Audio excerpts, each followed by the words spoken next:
if we want that recorded. Well, I want to get the joke recorded. Well, it might be too dirty, right? I try not to do that. For you This one too? sounds like it may be when I first start out. During her physical examination, a doctor asked a retired woman about her physical activity level.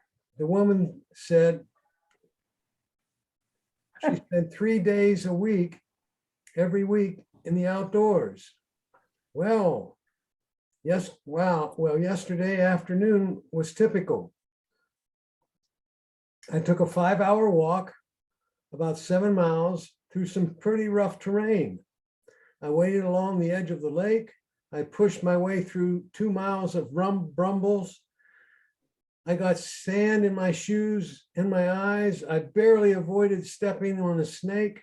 I climbed several rocky hills. I went to the bathroom behind some big trees.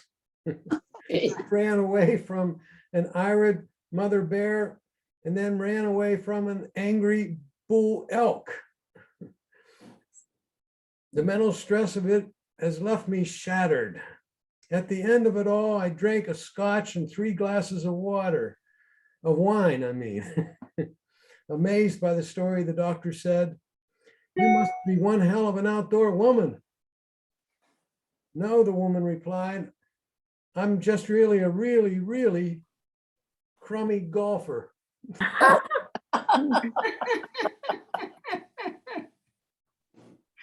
Oh, All right. Do I have any messages from last week? Any questions? Oh, yes. None? Okay. Let's start out with the tip of the day. And it's an appropriate one: how to add a COVID vaccination card to your iPhone Notes application. You'll always have that card in your notes. Sounds like an appropriate one. Some of you may have found some alternate ways, but if you tried following to do this with me, you're going to learn a couple of new tricks with notes. So I'm going to share my screen. Hopefully everybody sees my shared screen. Somebody say yes somewhere. Yes. yes. Thank you. Yes. Okay. We're going to do this on my phone. It works best on your phones.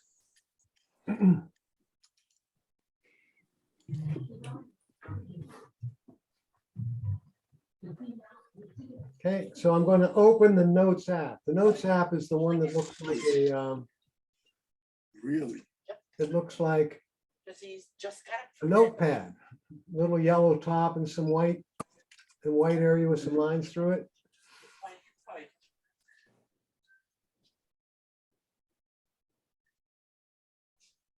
And so I'm going to just open it. And I'm going to tap the pencil and paper. And Apple calls this their compose icon. It's a little thing down here in the corner. That's probably an appropriate name for it. Okay, and you come up and you have a blank screen.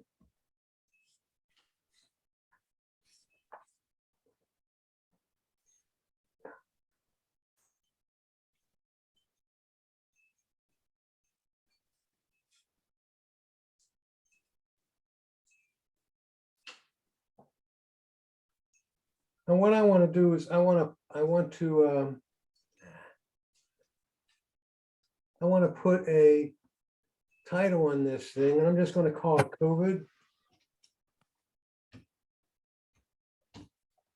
Whoops. COVID. And I press return. Now here's where it gets interesting. See where the camera is on the lower part of the screen there? Right. We click on this camera and we're going to scan the document. We're not going to take a photo. or choose a photo from our library, we're going to tap Scan Document. Okay, and here I have my my card, right here. And if you get it just right, it will automatically take a picture of that. And I just took it again, so now I got two of them. Okay. And then I can turn the card over for the date, and I hold it there.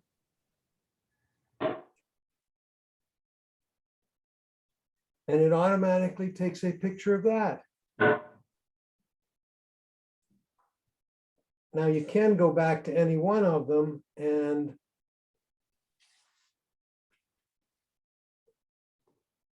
move. If you tap this little eye, well, let me cancel that for a minute. If you go back to one of the pictures I just took, you'll notice on the lower left-hand side of the picture, there's this icon with cross. Okay. That's the crop icon. And you can make sure your picture is within, right, is set correctly. And you tap done on that one. Okay. So I have 3 pictures now.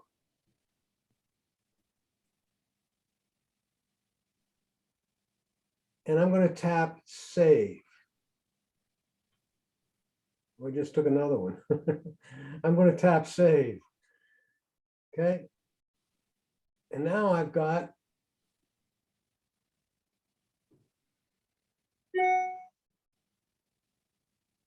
one, two, 4 pictures. 1, 2, 3 within the note. And I tap Done. And then if I go back to iCloud, I have this thing called COVID. Now, in case you missed something of that, I'm going to go through it again. Okay. I'm going to delete the one I have. And again, I'll start with a note. I'm going to compose.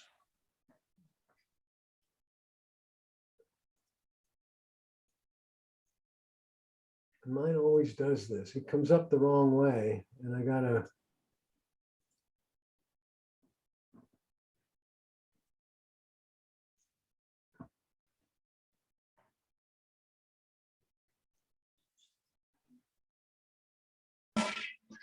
Okay.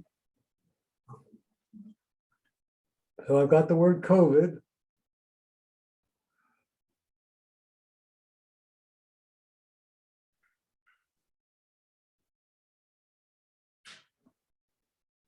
I tap return because that's where I want to put the picture. Then I tap the camera and I scan a document. The difference between scanning a document and taking a photo is it looks for a square or rectangular object, focuses in on that, and just takes a picture of the scan of the object. So I'm going to hold it above the card, and you see how the dark area is there? And it just took a picture of it. Okay.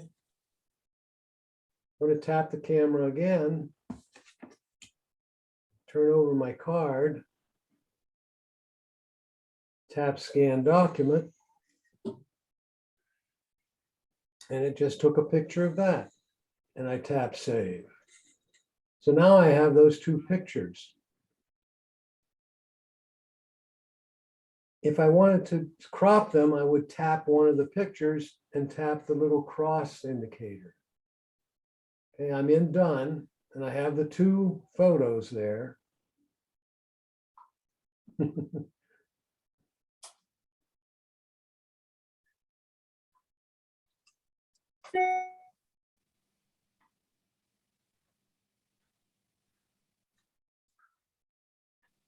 And if one was slightly off, I could tap it,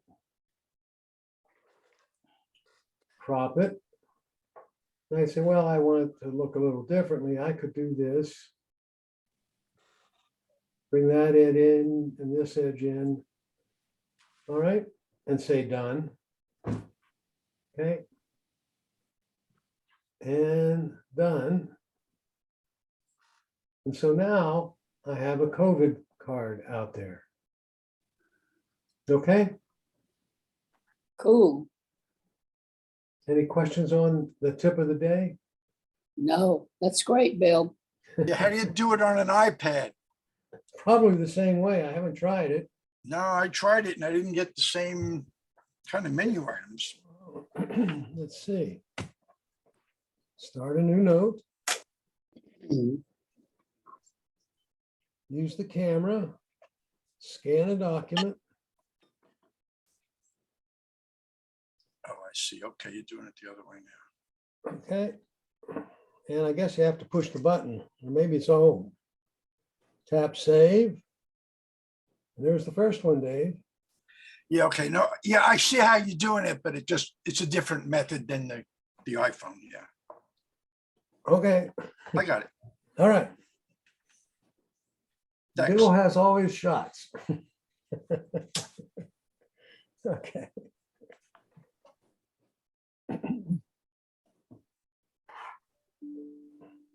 Last time we were in settings, and I honestly, I don't remember how far we went. So I'm going to ask some questions just to see. Did I talk about AirDrop? No, Barely. Yeah, We were at different classes, huh? Yeah, right. Oh, man. I love AirDrop. Yeah, I'm pretty sure I talked about it, but let me review. Yeah, we did. We did, Bill. All right. Did I talk about I'm sure I made it to the general tab on the left side of your screen on the iPad there.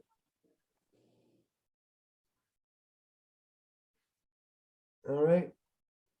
Did I get to iPhone or iPad storage? Everybody's afraid to speak up now. I'll just go there for a minute on both devices.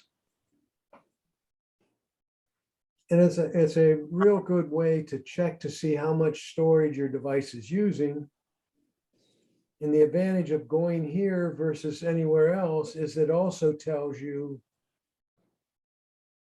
which applications are using how much storage. So here I have an application called Peak. I don't remember what Peak is, but it's taking a quarter of a gigabyte. On my iPad is where I found that. And so if I tap the arrow, next to Peak, I can delete it. The other thing I could do is offload it and keep its data. It says it has 16 megabytes of data. I must have used it at some point. So it has 16 gigabytes of data. If I just tap offload, it keeps the data. If I tap delete, it gets rid of the data as well. Since I don't remember what it is, I'm going to delete that. Okay. And now it's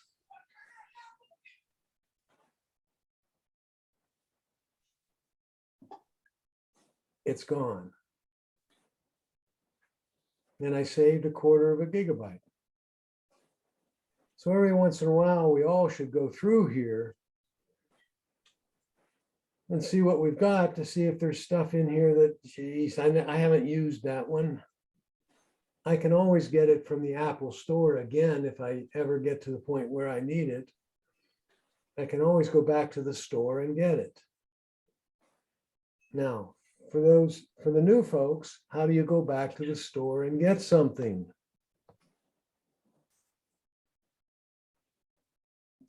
Hit the home button and open up the song, open up the apps. Well, okay, you hit the home button and you look for the A made out of pops. Tough day yesterday. made out, you look for the apple, you look for the A made from popsicle sticks. Okay. And I'll go to both the iPhone and the iPad. And you don't go looking for it yourself because there are 2 million applications. You can go to Today, Games, All Apps, Arcade. I always go, 99% of the time I go to search. And let's say I'm looking for, what was the name of that? Peak. Peak? Peak. Peak. P-E-A-C? P-E-A-K. Okay, let's go to Peak. Oh, it's about brain training. No wonder Oh. is that why you deleted it? I've given up. very I've successful. given up. Couldn't remember it. It wasn't successful. Ooh, ooh. If we look at the icon on Peak, it has this little cloud with an arrow going down, which indicates that I have loaded it on my iPad or iPhone at some time in the past and then removed it. And I could reload it. All right. Now, there are other applications that kind of have that name. Well, there's Luminosity, right? I loaded that and deleted it. And then you have ones that just say get with in-app purchases. This is the kind you can get, but then it keeps interrupting you with commercials. And is there a price on any of these guys? Most of them are in-app purchases here. Wow. Well, here's one that you just get, and there's no additional charge or no additional in-app purchase information that comes up. Oh, there's one. Okay. It says $4.99. And that's a one-time charge for the application.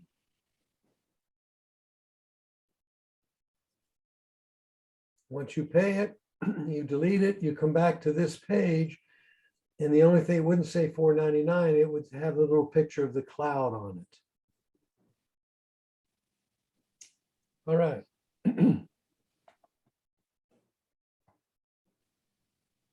Back to settings. The next one down there is called background app refresh. Okay.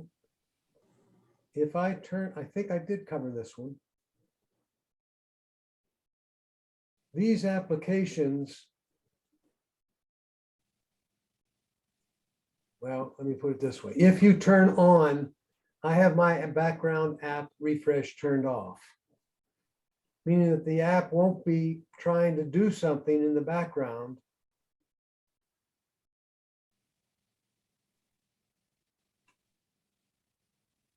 If I'm not using it.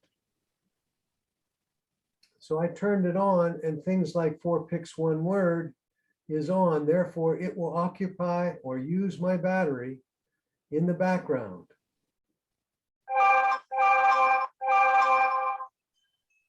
If I turn it off, if I'm not on an app, it's not going to be using my battery life.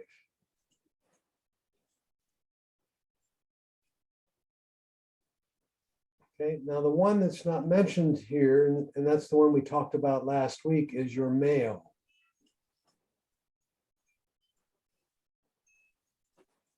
So I'm going to switch gears for a minute and go down to mail and show you what that does. I go to mail.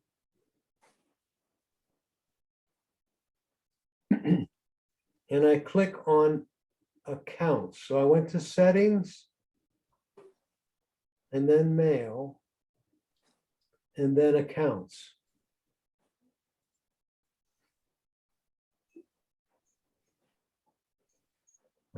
Here's where you would add an account if you wanted to. And the way you do that, since I'm in Mail, I'll click Add Account. And here's the various places that accounts can get added relatively easily. If you have a Verizon account, you would go to AOL. If you have other than a Verizon or any other email account other than the ones listed here, you would tap Other and then add an account. And when you do that, for example, if I go to AOL, the key things it's going to ask you for is your AOL account name, and then next is your password for that account.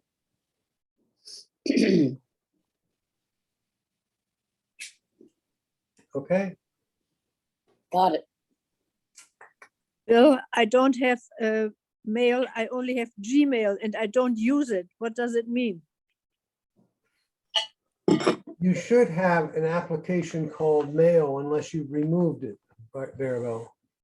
Oh. How do I get it back if I Oh, removed it? did you remove it, you think? I don't know. I don't remember, but I only have Gmail and that's not what I use. I use Yahoo. Okay. All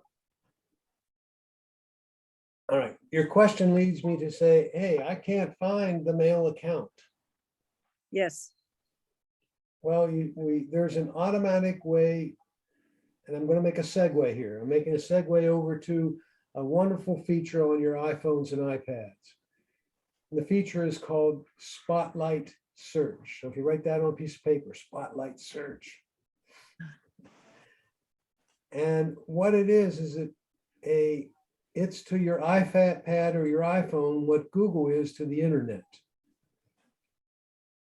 Meaning that if you use Spotlight Search, you type in something and it searches your iPad for that information. For example, the way in which you get to Spotlight Search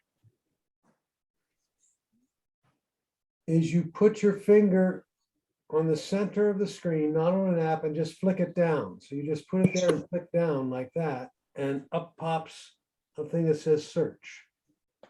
Everybody try to get that. You hold your finger on the screen too long, it's not right.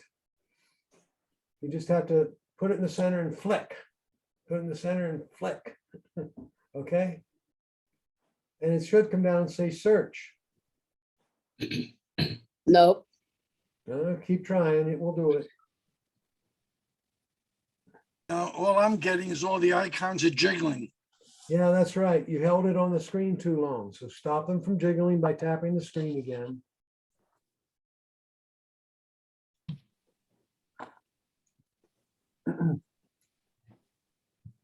Let me tell you how fast you're supposed to do that. My finger is above the screen right now on my iPad, represented by a dot. I put it right here. I touch the screen and pull down real quick. Yeah, I got that. Okay, you get it, David? Nope. Your finger's not fast enough. You get it.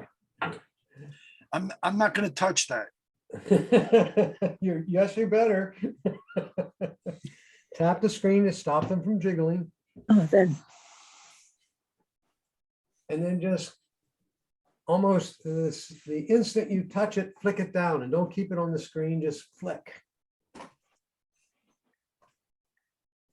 Was this Steve Jobs' idea? Come on.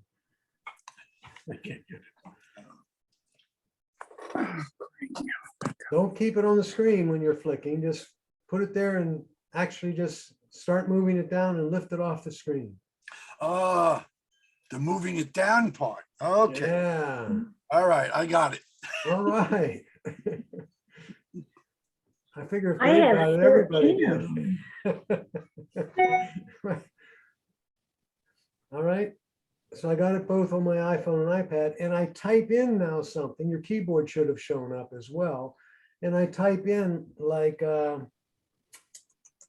mail, M-A-L, no, M-A-I-L. Okay. And you see what happened? Mhm. Well, I typed in Spotlight search and now I get Spotlight search iPhone shortcut, No, no, Search you don't Mac. type. What are you typing in? Spotlight search. No, type in mail because you're looking for okay. mail in Spotlight Okay. search. Okay. Oh God. Oh God. Oh no. Now I have two. Just go back to your home screen. Yes.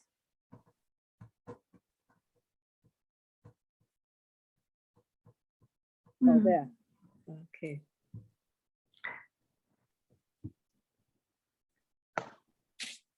Now, for those of you a little more advanced, if I type in B-I-L-L, not only does it find an app that may be called Bill, it also finds Bill Kelleher and Bill Crow in my contact list. Oh. Let's see, it finds emails.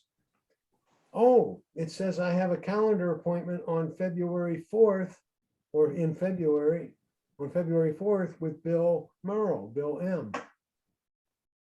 I have all these pictures that I have tagged with Bill because my face is in them.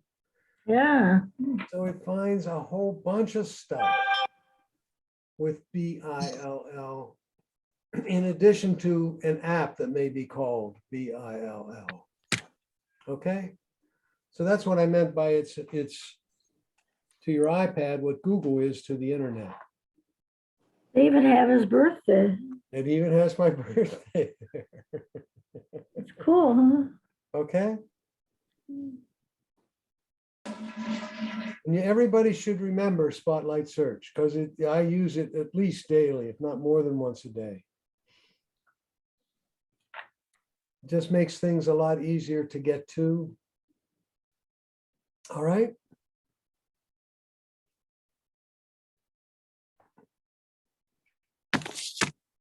Back to settings and mail.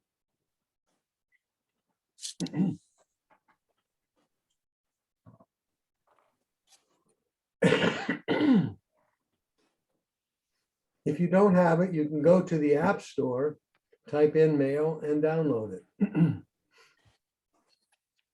Now it says fetch new data, and I have it turned off because I want to save battery life. But if I have it turned off, I'm not going to get notification that I got new mail. Okay, I also turn off push.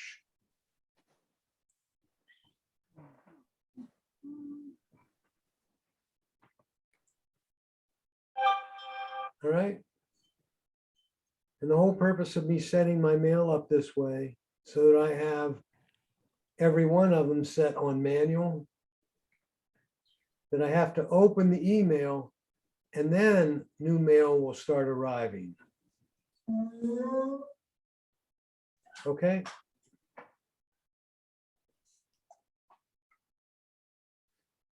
And I guess I should explain something. Whenever you add an email account, it has the capability of sending you, or what they call pushing, new emails to you whenever it gets them.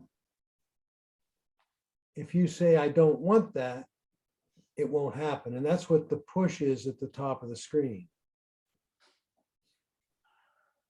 Fetch means that your email program itself will try to get new mail on a frequency basis, automatically, or every hour, every 30 minutes, or every 15 minutes. I put mine on manual.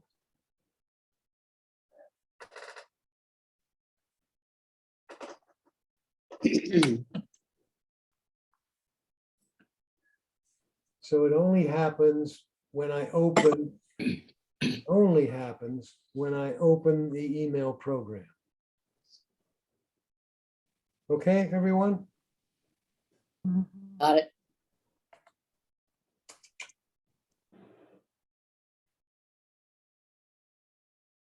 Now that's to save your space, is that in battery or?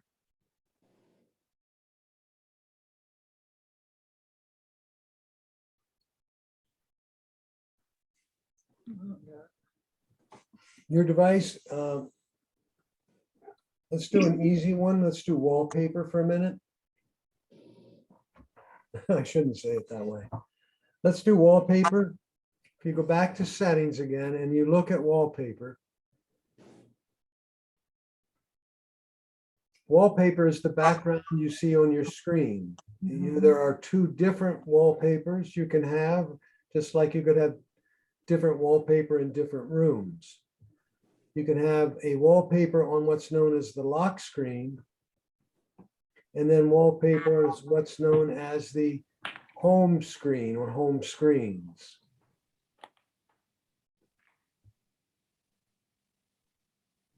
And it says choosing, I'm looking at my iPad primarily here. If it says choose new wallpaper and I tap the arrow,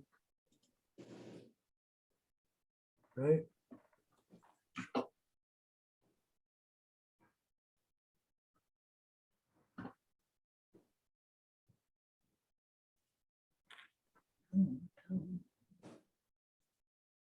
Is that better on for you guys? Did I make any change on your screens? I don't hear anybody responding. Yes, yes, Bill, yes. I did. I got rid of a little side panel. And it's back again? Yes. Okay, I'll get rid of it.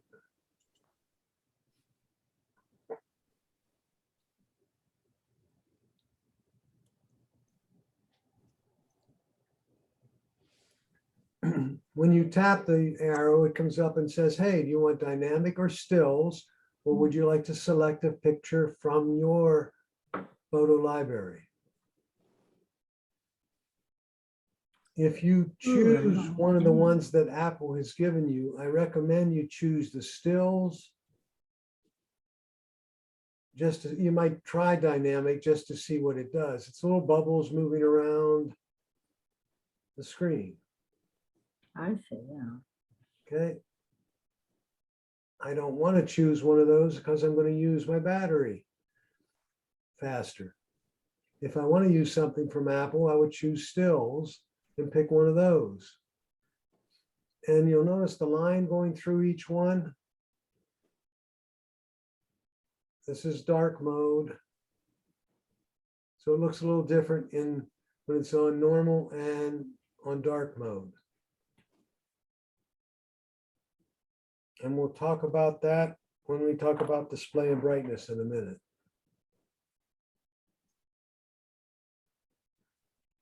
So let me pick one of these, just for grins.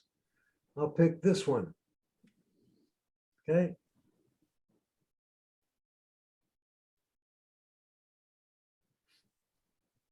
If I like what I'm seeing, I would click set. And now it's going to ask me, do I want it on my lock screen, my home screen, or on both? I'm going to put it on my home screen.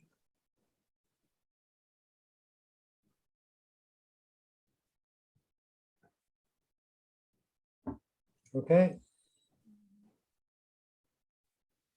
So now when I go back to my home screen, I have a different background, That's not too bad. i.e. wallpaper.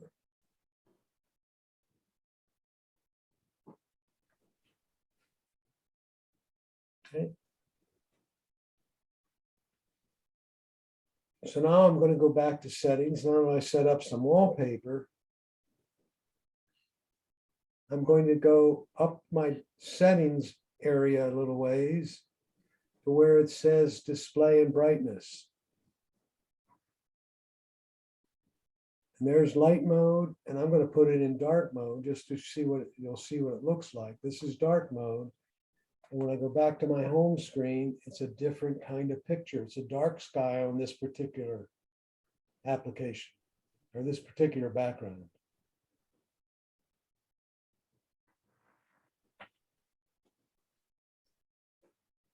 Okay.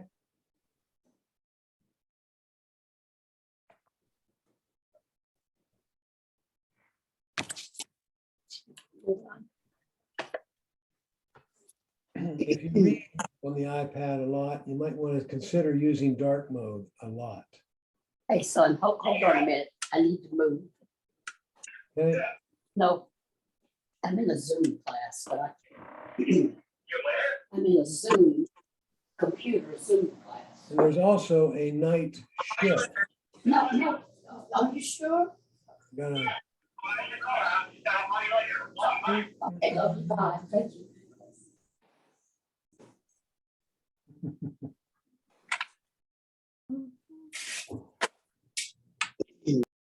okay. Bill, why would you choose dark mode? Isn't it better light mode? It's easier to see. Okay. And dark mode just turns the background dark. Yes. Right.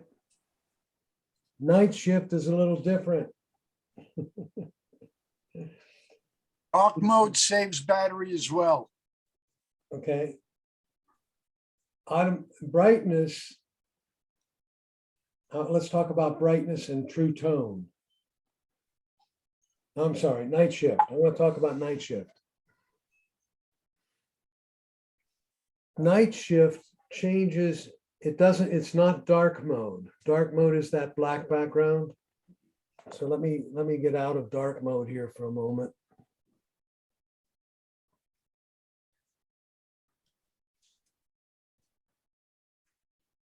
Okay.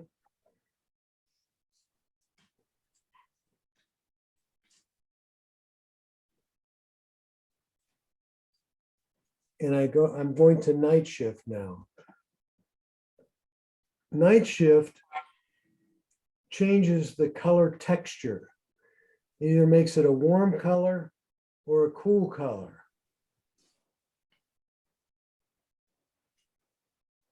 Now you can't see the change on your screen when I do this. But if you do this on your home screen, if I go toward warm, I get a taupe color. If I go toward less warm, let me get it to move here. I get brighter or more blue. Okay.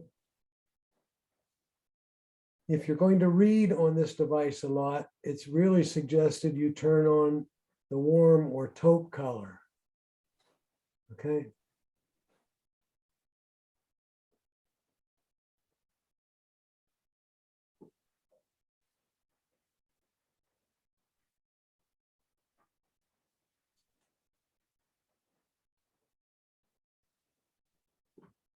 Apparently the blue within our light spectrum is harder on the eyes.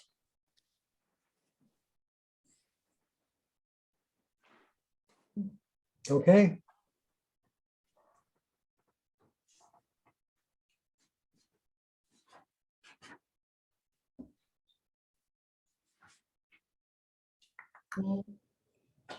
I'm hoping that everybody has Siri and search turned on. You have Siri turned on. And I have mine. Okay, I'm sorry. I went back to settings and Siri and search.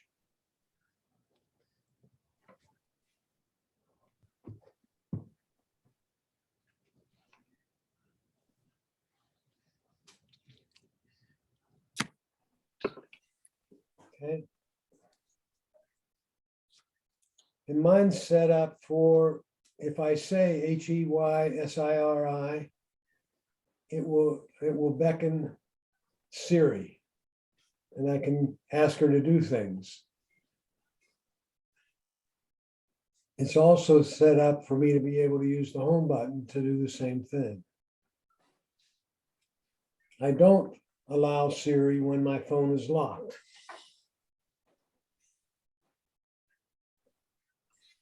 I prefer she doesn't speak to me if I haven't unlocked one of my devices. Now you can change the language. See where it says English Australian on my iPad there? Hey Siri,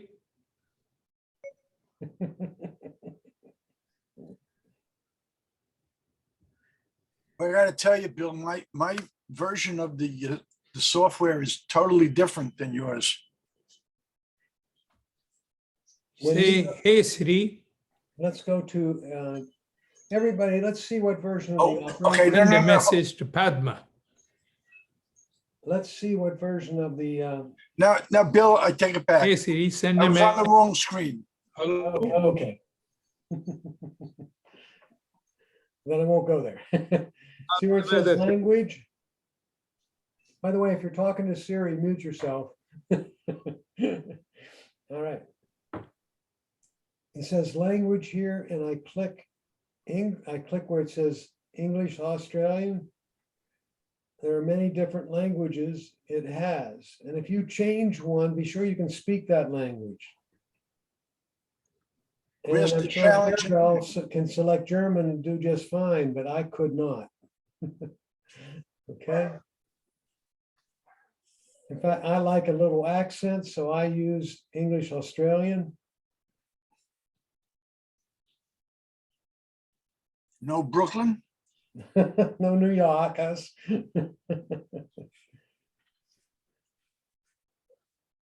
All right, Can you choose two or can you only choose one? one at a time. Yeah, what do you want, an argument?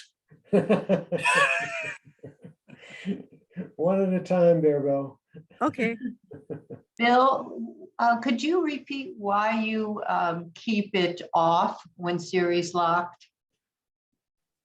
If I'm walking around the street and it hears, hey Siri, it's liable to come on, for one. Number two, it uses it, again, we're using battery life for when it's locked. Thank you. And it, if it's laying on the counter and locked and it interprets something you're saying as HEYESIRI, it comes on. And now, a lot of people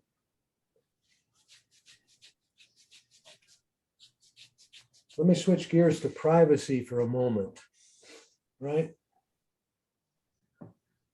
If I have my iPad on or iPhone on, and I'm having a normal conversation with people, is Siri listening?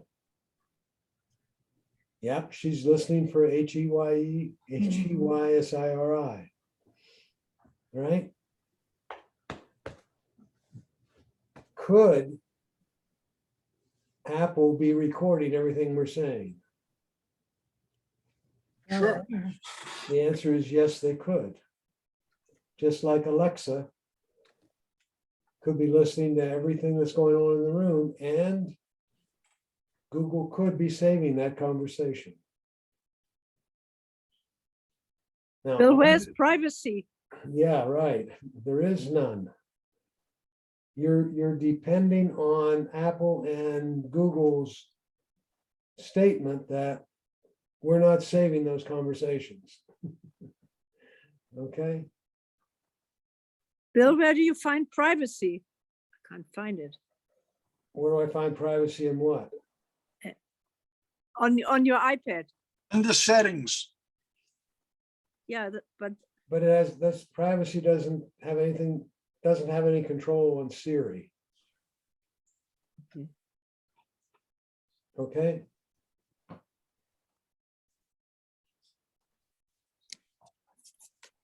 So this is just for your information. If you're Yes. using any of these devices, you're dependent upon the honesty of Apple and Google.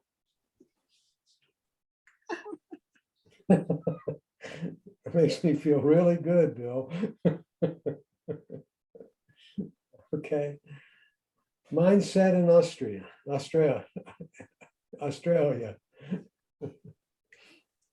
Okay, well, Bill, if if in privacy, if you go to analytics and improvements, I'm not going to privacy right now, but okay.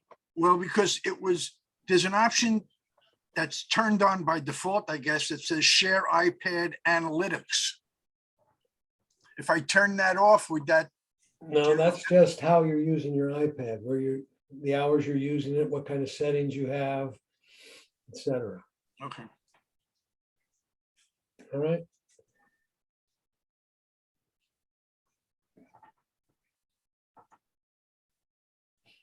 The other thing that's really cool, if you set it up in settings, Siri and search, is my information. If you have your name in contacts, go ahead and click the arrow here, find your name so that it gets listed right here. So for example, there's my information. I tap the arrow. It takes me to settings. I go down to my name. Oops. And I click on that one, and now it has my name. The advantage of doing this, it has all the information you have under your name. And for example, on my contact information,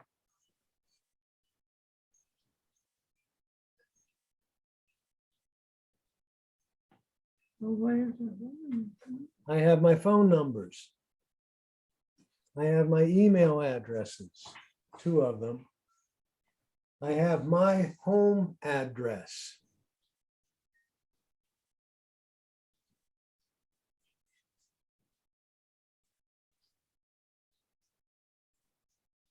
I have my anniversary. And then I have a whole bunch of people here that I've told Siri to remember for me. For example, I told Siri that my son was David Crow. And it recorded that. Now you're going to ask me, well, why do you want it to do that? I'm going to show you. I'm sitting on my home screen and I say, I get Siri. If I say HEYSIRI, many of your phones will go off. So I'm not going to say that. I'm going to press the home button to get Siri. And I'm going to say to her, send an email to my wife. When I do that, it takes the word wife, looks up my contact information, sees that my wife is Patty Crow, goes to her contact information, finds her email address, and starts an email to her. So I can send an entire thing to her without typing a thing. Watch. Send an email to Patty, to my wife. Which one?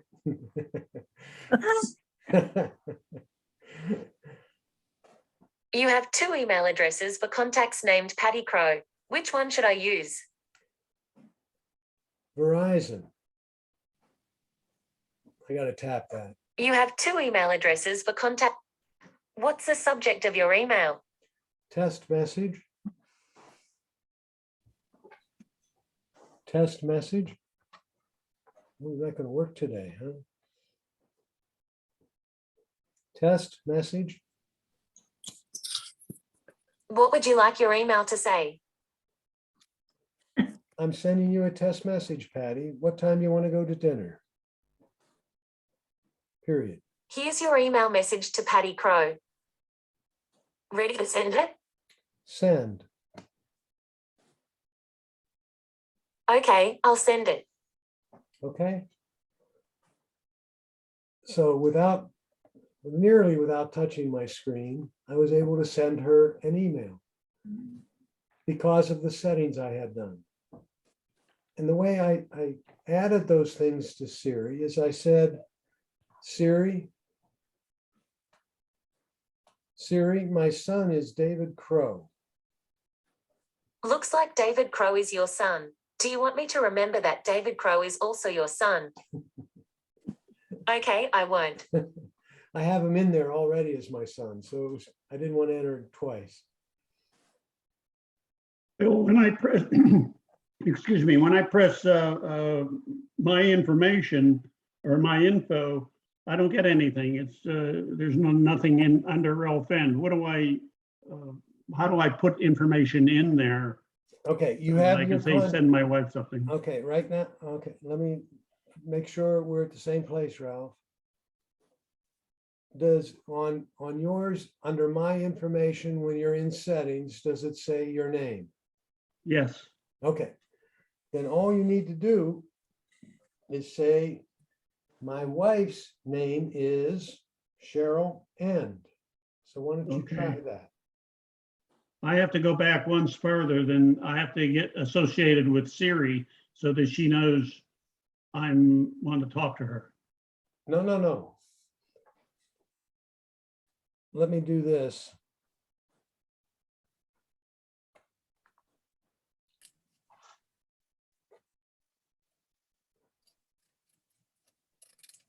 You see where it says on the iPad here, my spouse is Patty Crow?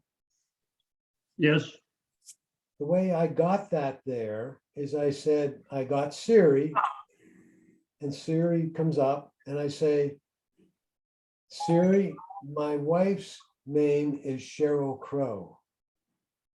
There's no one in your contacts named Cheryl. Okay, so it couldn't find that one. I better not get too many wives in there.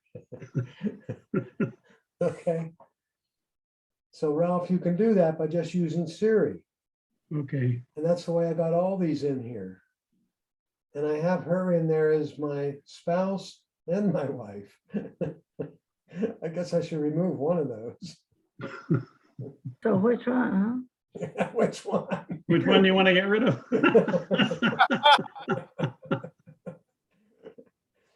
All right, well, I'll get edit.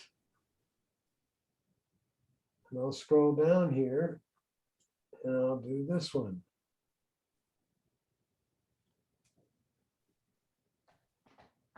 Okay, I see. Florida now. all right. So you can get Siri to add all these things for you. I see.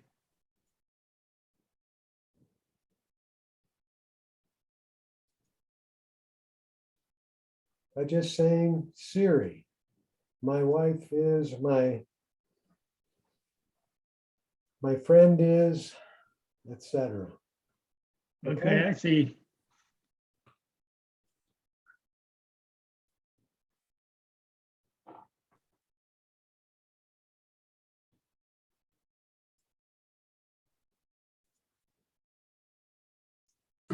Now, the advantage of it being there, another one is my address is in there.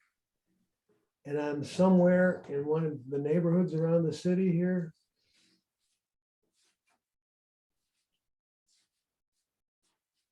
And I get Siri and I say, take me home. What Siri does is it looks at my contact information, sees my home address, and gives me directions to get there. Take me home.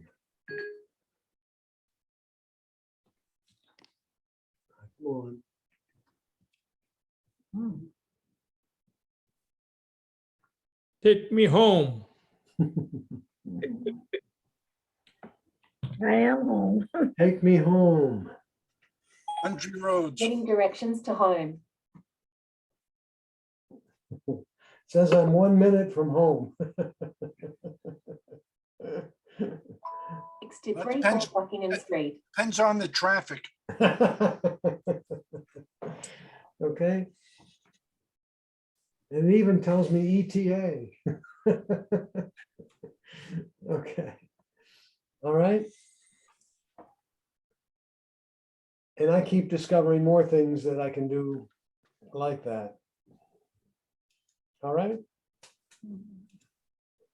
So that was a little primer on Siri and search.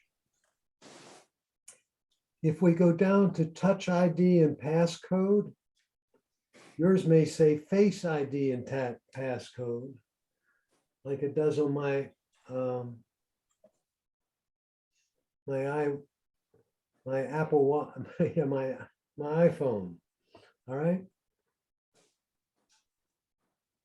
If you don't have that information in there, I'd recommend you put it in. Okay. So I go there, you have to enter your code. And you can add multiple fingerprints, for example. So I'm going to add another fingerprint. You do that by tapping it. And it comes up with this simulated fingerprint. And then you lightly put your finger on the home button. Just rub it over and put it there and hold it. Just keep lifting and putting it down very lightly. And now I get going to capture the edge. So I press continue. And now I kind of press lightly with the edges of my fingertip.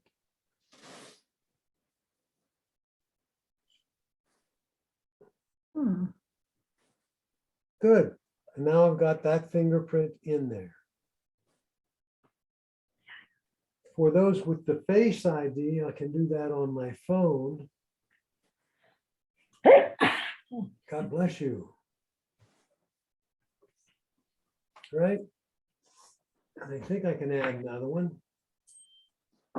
No, it doesn't set an alternate appearance. In addition to constantly learning how you look, Face ID can recognize an alternate appearance. Okay. So it's going to look at me. It's going to say, move your iPhone a little closer.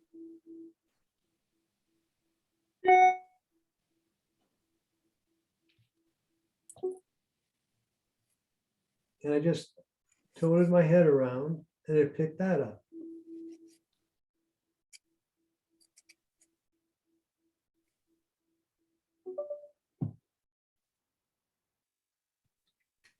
So now it has the alternate appearance, which should be the same as the original one. Okay.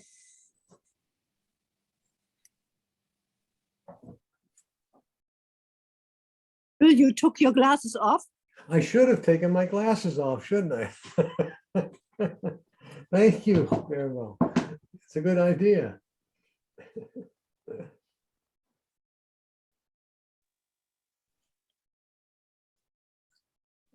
Two more we should cover. One is battery.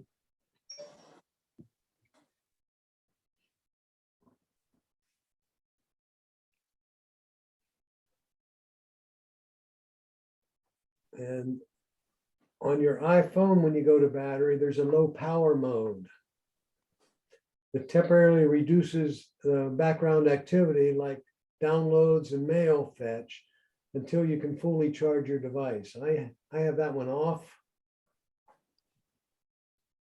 right now. The one on your iPhone, if you have one, is battery health. And I particularly like that feature. If you tap your iPhone where it says battery health, it gives you how healthy your battery is. Okay. I think my phone is going on 3 years old now. And it says my battery health is at 90%. And that means it's 90% as healthy as it was when I first got the device.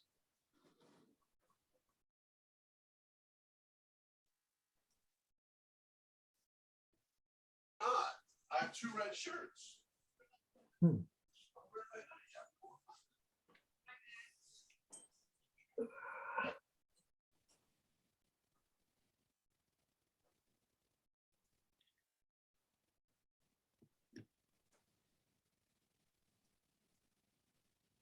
Wow.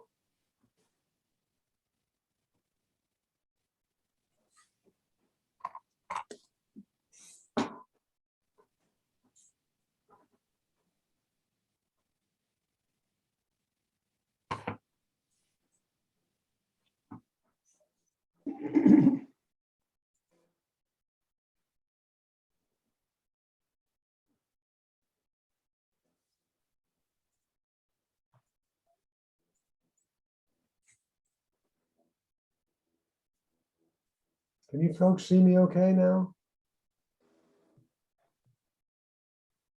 Anybody see me? I can see you. On the side. Okay.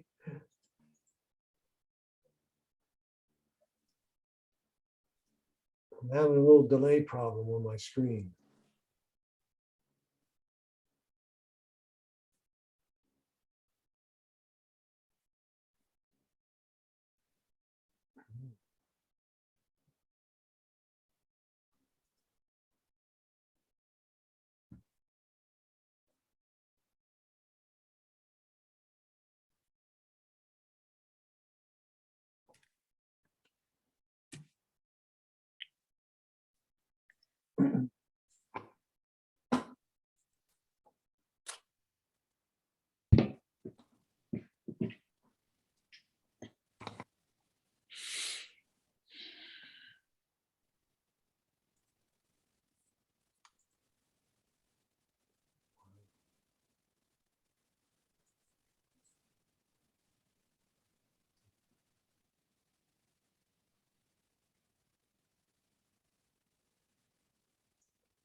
I'm going to have to continue.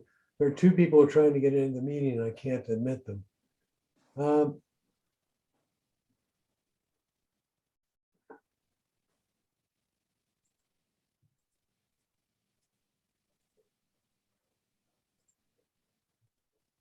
we go.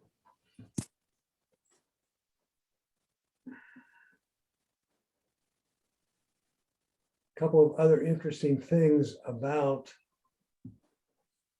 battery health that they show you here is how you use your battery, what applications are using your battery.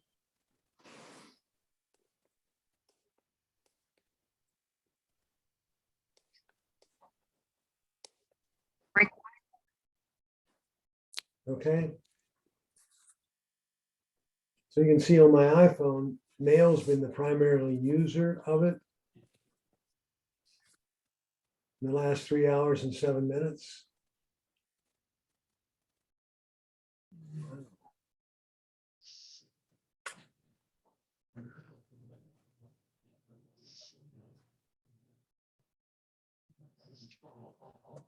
On my iPhone, on my iPad, Ring is one of the largest user. That's my doorbell, Siri, and then the Apple Store. Interesting.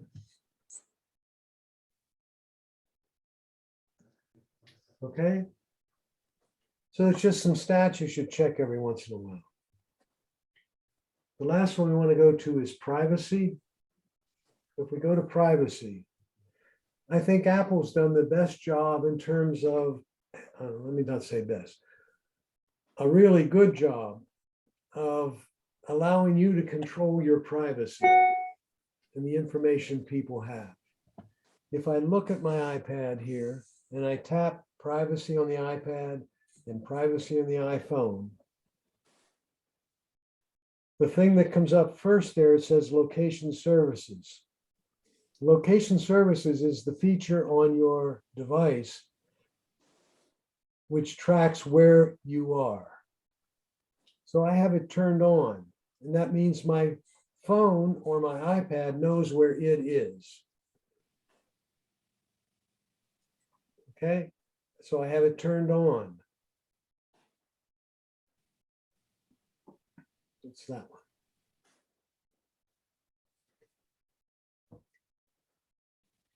It says here, share my location.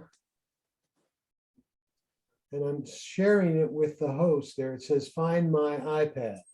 So I'm sharing it with the iCloud. I could share it with my family members. Okay, I could share it with my wife, for example.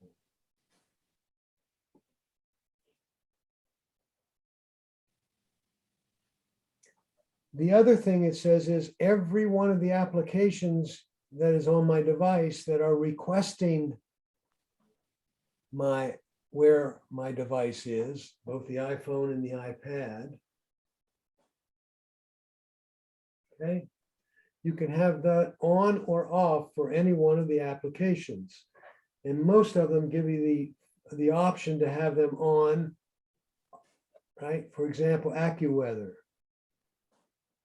I want it on while I'm using the app, not at any other time. ABC weather I don't use, so I don't have it on at all. The App Store, I could not think of a reason why the App Store needed to know where I was. So I turned it off. Apple Store, on the other hand, it wants to use your location to tell you where you can buy one of their products. There's an app I have called Around Me. Nice little app that tells you the stuff that's around you, i.e. gas stations, hospitals, drugstores. Okay, so tell theaters that are around you. Most of them I have while using, if I use them at all. Okay. Any questions about that? Now, there's a similar feature. Oh, was there a question? Yes, what do you have under Find My Phone? For, do you have just while using or? No, I would have that on all the time. All the time, okay.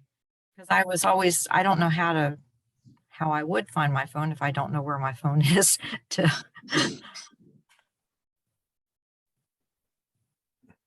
I'll show you that in a minute. Thank you. Okay.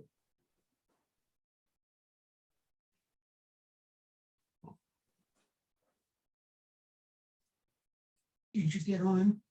You just let me in. Oh, Okay. good. I'm going to start eating, and then you. The Find My feature, and I have it there on my iPad. It looks like this. It's this app. When you turn that on, it shows you where your devices are. Okay. So my iPhone and my AirPods are all both right where I am.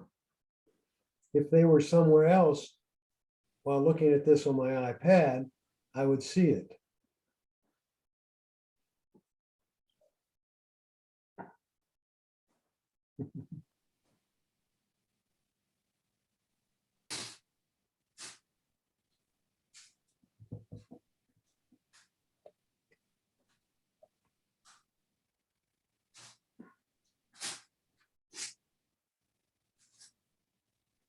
If you want to help a friend,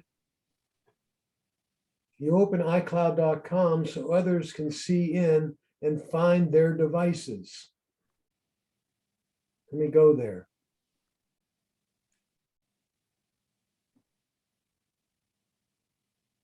Okay, I want to use, if you're trying to help, for example, we're at a restaurant, my wife and I can't find my phone. She pulls up her phone, gets to this screen, and does not log in as herself. She allows me to tap, use a different Apple ID there at the bottom.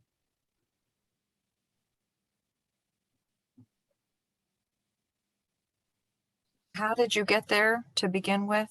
I'm going to cancel that, and I'm going to go, well, there's two ways. I was on Find My, and I tapped Me, and it said help a friend. The other way, and this one you can use no matter what device you have, an iPhone, an iPad, an Android, a PC, a Mac. You can go to Safari and type on the address bar, iCloud.com.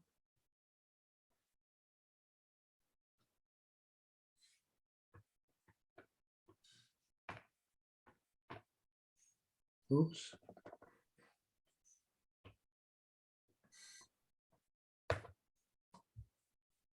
Okay. And now you could, if you were on a computer, it would come up and ask for the Apple ID. You would enter your Apple ID on their computer, Android, phone, or tablet, any device. You would enter the Apple ID of that, of you or the person you're trying to find their device for.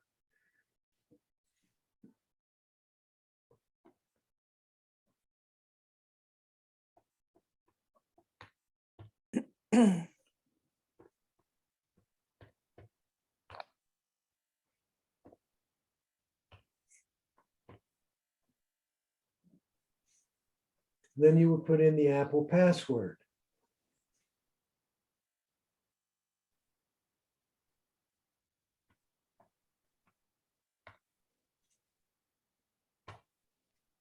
I think I remember it. No, I've forgotten it.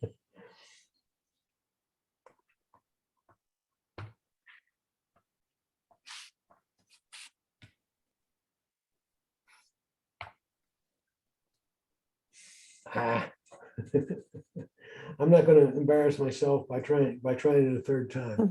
I got to look it up. Okay. Once you enter it, it will show you where the devices are for the person that you logged in for. Wow, that's great. Okay. You do that on your telephone? Yes. Could have done on your iPhone. Yes.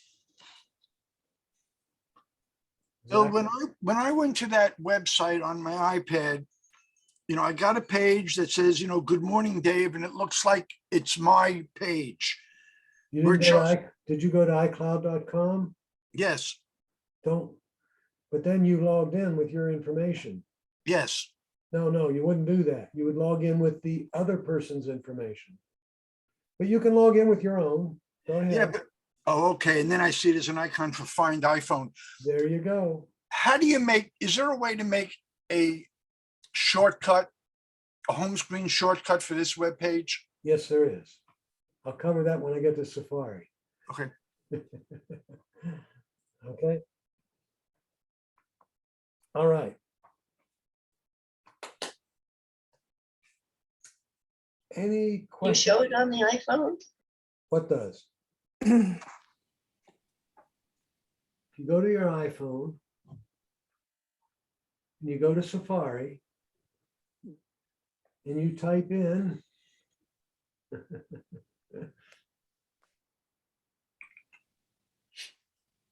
oh, I go to Safari, I go to the top line and I type in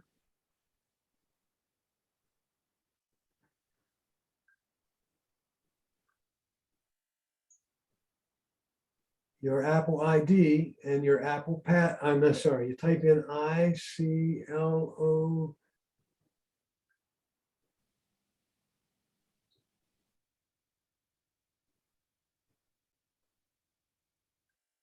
You type in iCloud.com. I'll be able to get to it here.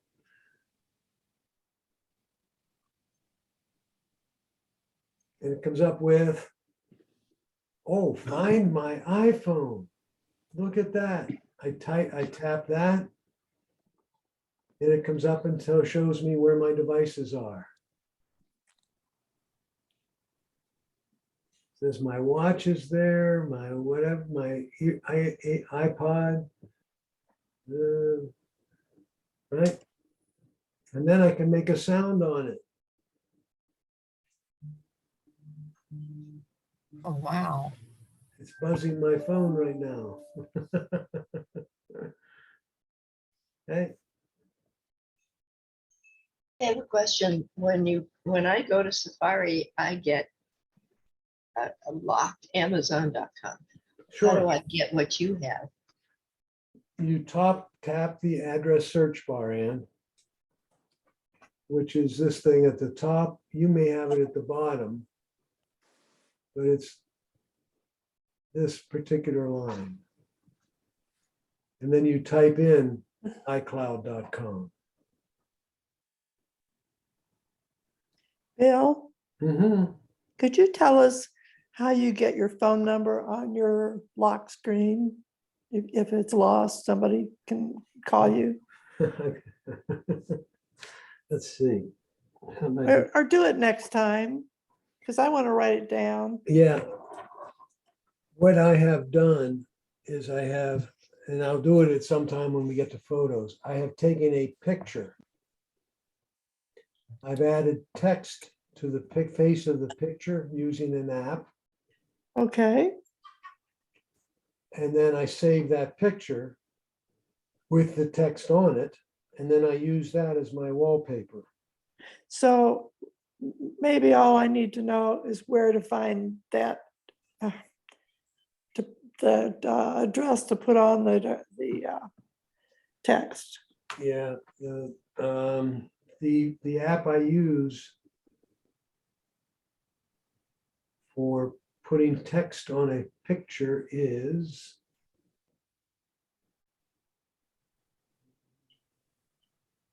I gotta remember. Hold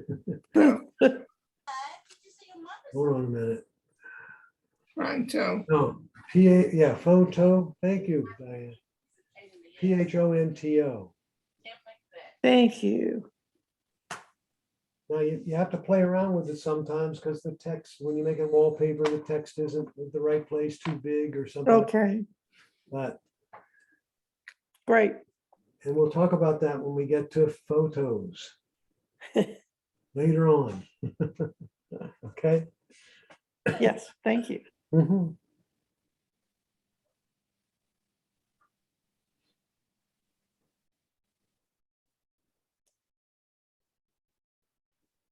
Privacy is what we were on. And we were talking about location services. So that's location services is the current location of your particular device. Okay. There are other features on your device which could be shared with other applications. And they're listed below here on the privacy window. So if you were on location services, tap the back arrow at the top of the screen, this one, tap that, and it brings you back to a list that says privacy at the top, the center of the screen. Now you have the same controls over, do you want to share your contact information?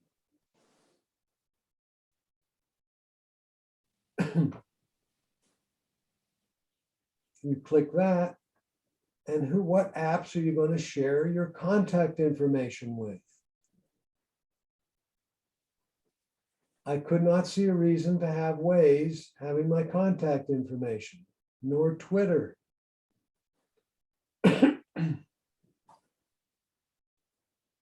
Talk-a-tone, I needed that because Talk-a-tone allows me to call other people from my contacts list. So you can control who has access to your contacts. The same with your calendar, reminders, your photos, what applications. I think I have Walgreens.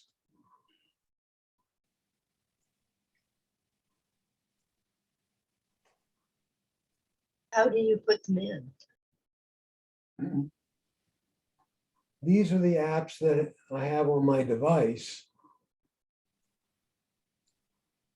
which have requested access to my photos in this case.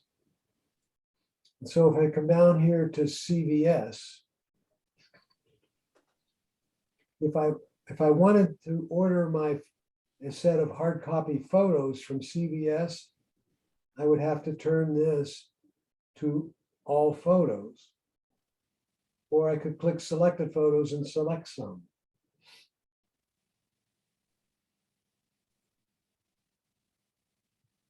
Facebook, I could see no reason for them having my photos. Bad enough. Versus Facetune, I probably want to have access to all my photos. That's where you can clean up photos. Okay.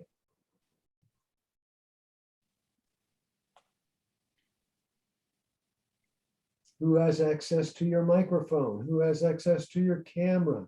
Not who, but what apps? Okay. So they give you all these controls. You need to go use them.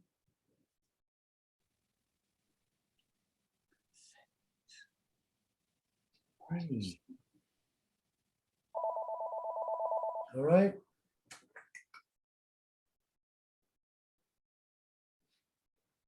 To continue on settings, there's one here called passwords. It's kind of a cool app. You can also call 888-475-4204. I don't know who that is. Hello, this is Liberty Mutual. It's been a few days Is that since you mine? requested an auto insurance quote. Do you still need help? If so, we are ready to review your quote now. No, I'm sorry, I need a new car warranty. To opt out, press 9. I'm going to mute everybody. So let's all press 9. Say again, David? Let's all press 9. PF9, what's that? Okay. That was mine. Okay.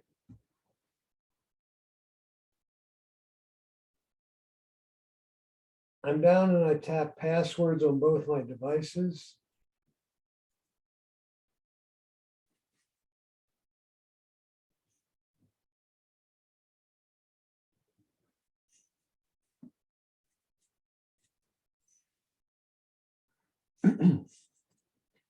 And it shows the various things that I have logged into from my device and the password I used.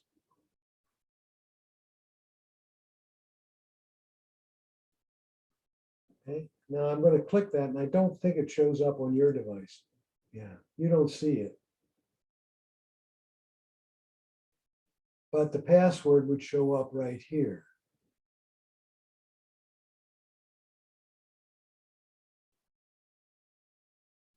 Now, these are all the passwords you used while you were in Safari. Okay.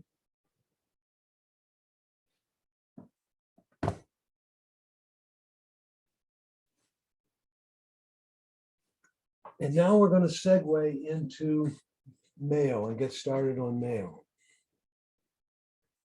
And I just want to tap where it says Mail on both devices. And we're looking at settings in Mail.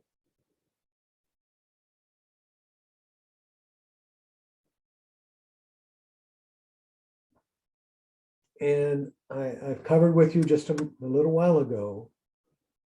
We're looking at accounts. So I went to settings, Mail, and then accounts.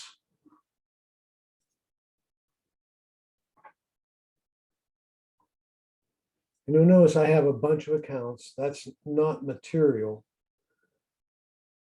Other than telling you your mail provider provides you not only email, let's put it this way, can provide you not only an email service, they could also provide you a calendar, they could provide contacts, much more than just mail. For example, if you have a Gmail account and you tap it here, it says, Bill, Google is providing you a mail account for this Gmail address.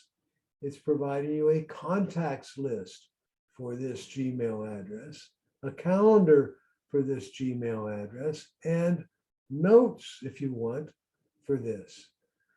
Does that mean I have an Apple Calendar and a Google Calendar? Yes, that's what that means.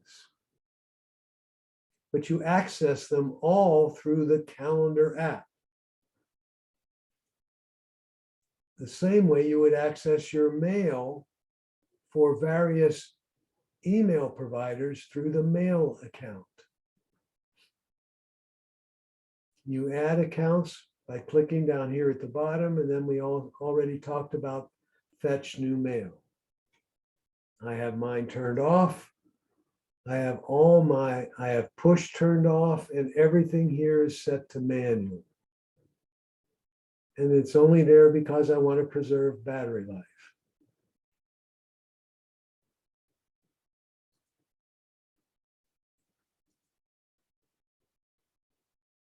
If you have more than one mail account, in other words, this number is larger than 1, and you scroll down to the bottom of the list here, it says default account.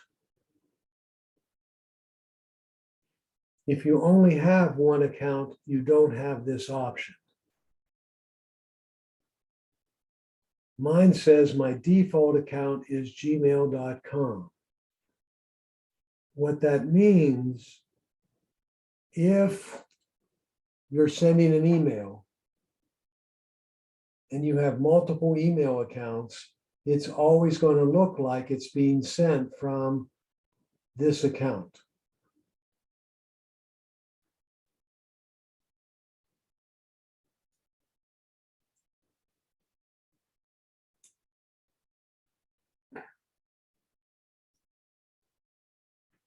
That's interesting.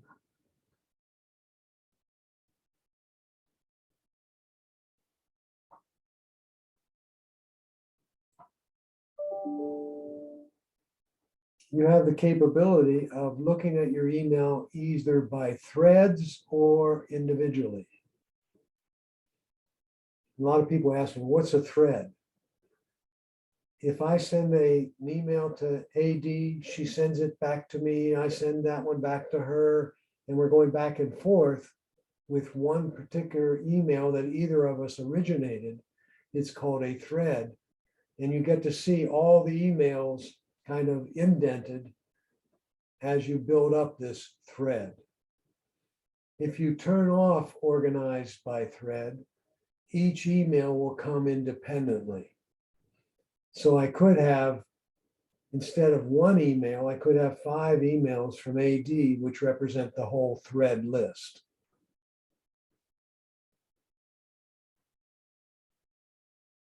Okay. Why do you have complete threads on and organized by thread off? Mistake.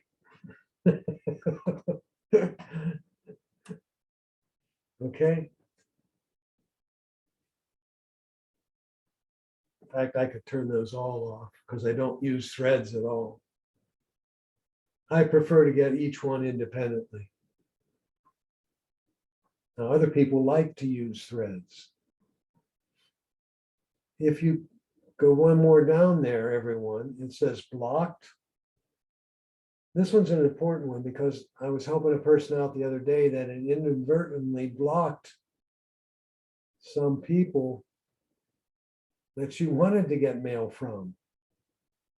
And they ended up in her blocked list. If I tap blocked on both, here's the phone numbers and people or addresses that I have blocked over time. Okay.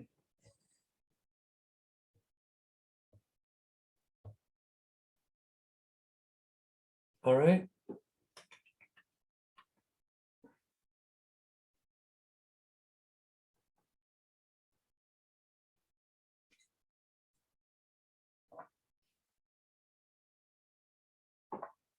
And the question naturally arises there.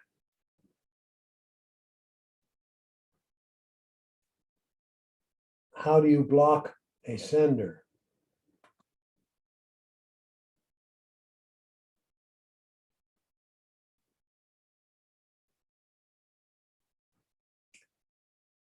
If I go to a particular email address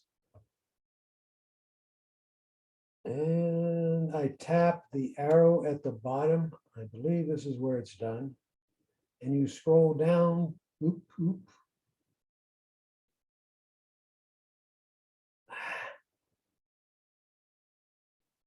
Just a minute.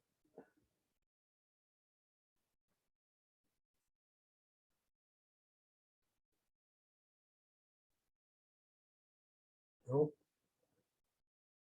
I'm lying.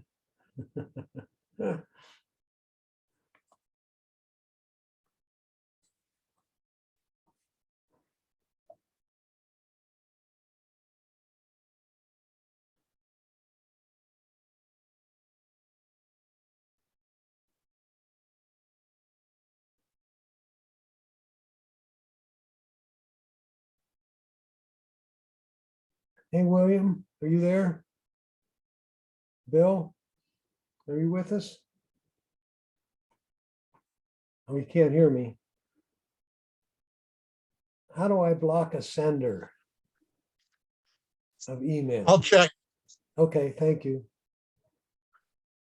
I know I'm close.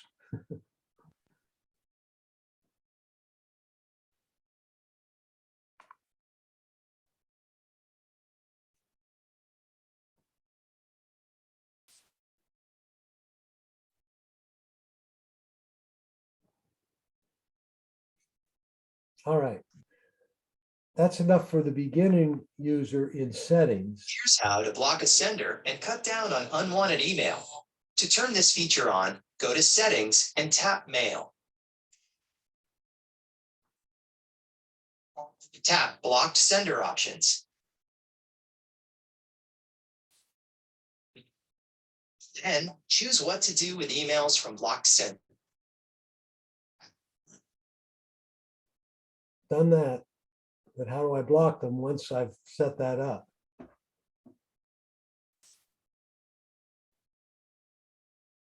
Oh, I know.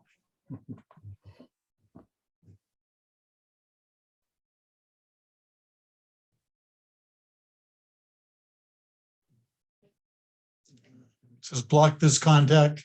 Yes. Let me show everybody what we just did here. All right. So Bill's, On the iPhone? yeah, iPhone or iPad. If we're on our iPhone, and I'll do it both, and I'm looking at a particular email, so I go to my mail.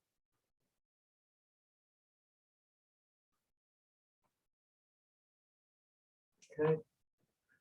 Let's say I wanted to block Reader's Digest. I tap it, and then Reader's Digest appears as the sender there. See it right here? You click on that, and then you click again, and it comes down, what do you want to do with this? And I can block it. So if you're getting a lot of garbage mail from places you don't want, that's how you would go to block it.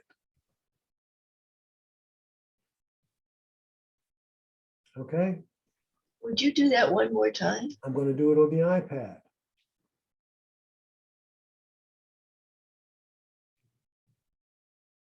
You click the source,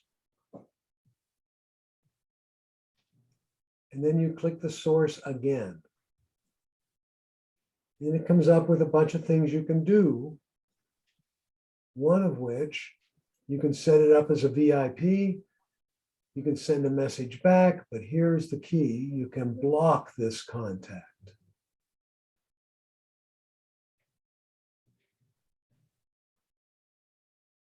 Okay?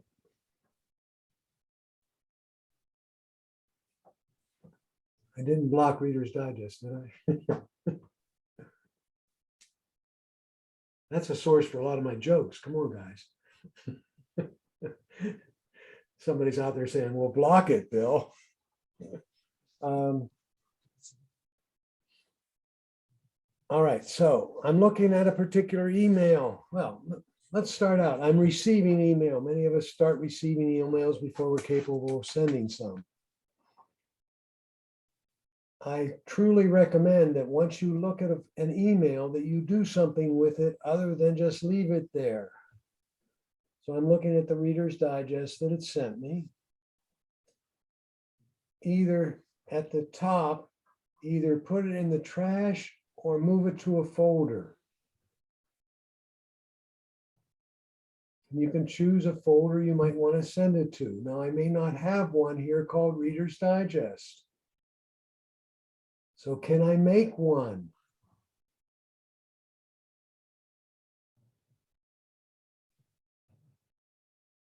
The answer is yes. If you click the word edit at the top, and you click the word move at the bottom, well, I have to select one. And you click the word move at the bottom, it should give me an option, maybe not. No, okay. Let me take that back.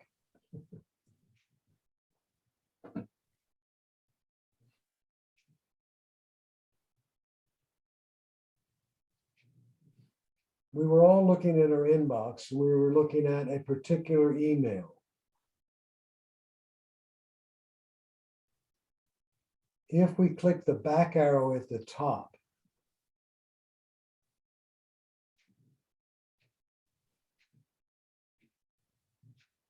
it lists the different accounts you have, and I can click the word edit. And it says new mailbox at the bottom. Now, I don't know if all email providers give you that option. Is there anybody out there that didn't get that if you follow those steps? And I'm going to go through them again.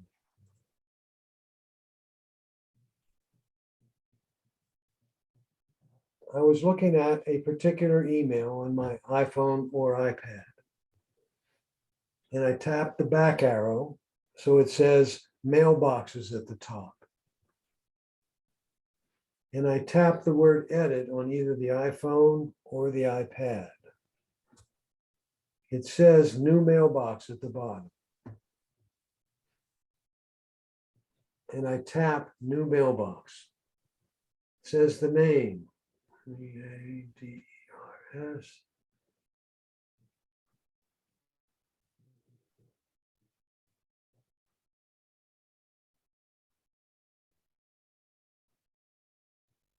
Okay, and then it says mailbox location. And allows me to put it, and I'm going to put it under my Gmail. I could have picked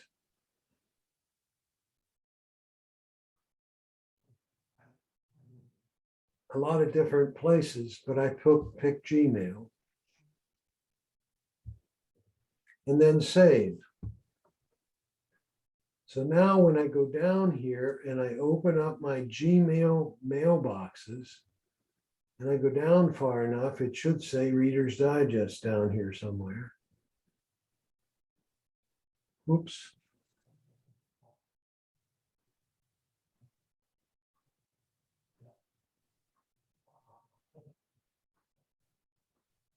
There it is. I've got two of them. I had already made one. Okay.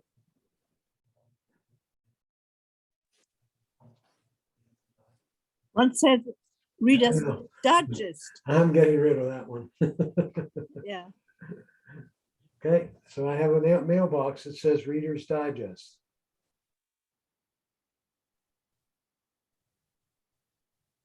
So now I go back to the top and I look at all mailboxes, and I'll open that one.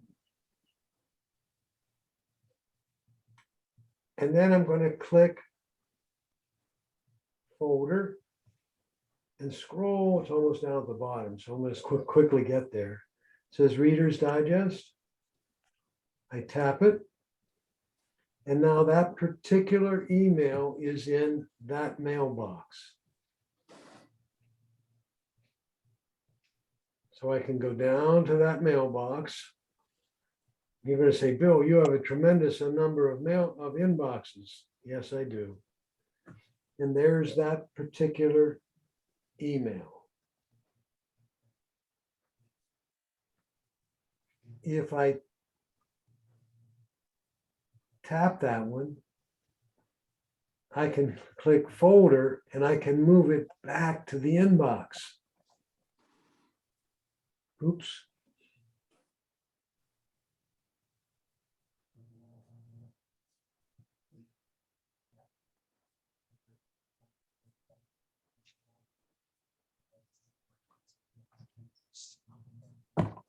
And there it is at the top of my inbox again.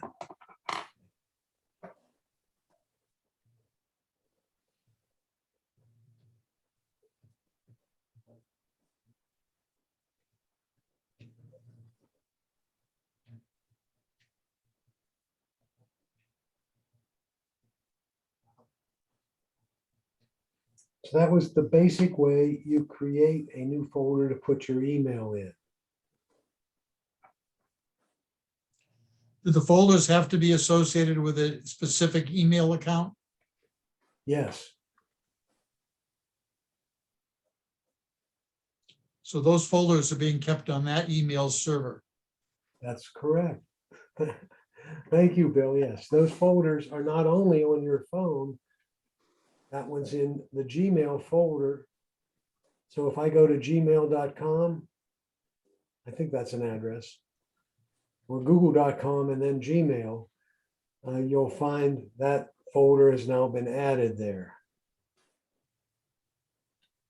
Bill, Go is ahead. is there any way to automatically have the incoming emails go into the designated folders?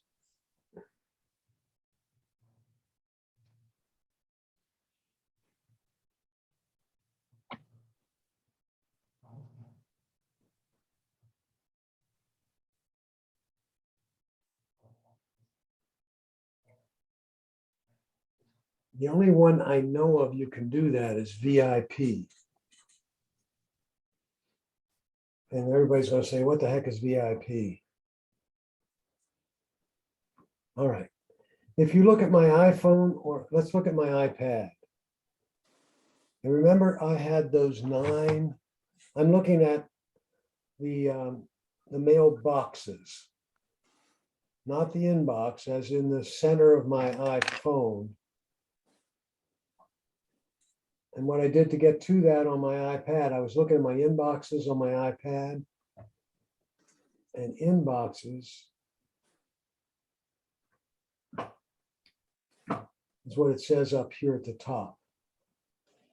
On the iPad here, it says inbox. All right.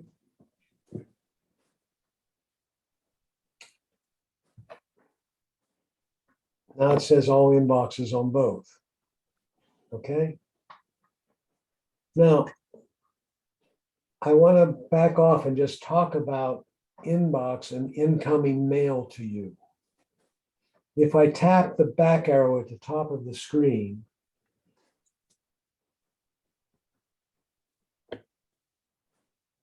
I'm going to make both my devices look very similar. Okay. On my iPad, I have these accounts.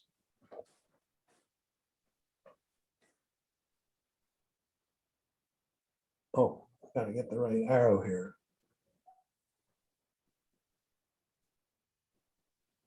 I have these accounts. Those are all the ones that were set up prior to me, and I showed you that, right? I also have these blue areas at the top of where all these accounts are. See that? This clear area on the iPhone, on the iPad, I have these. These are special collections kind of thing that allows you to get to things quickly. Let's call it the quick access menu here and here. If you tap the word edit at the top of the iPhone or the iPad, it shows you the quick access items you could pick. All right. I have all inboxes set on the iPhone and the iPad. I have VIP set. Let's make them similar. I have iCloud set on the iPad. And then I have other things there, like trash and archive.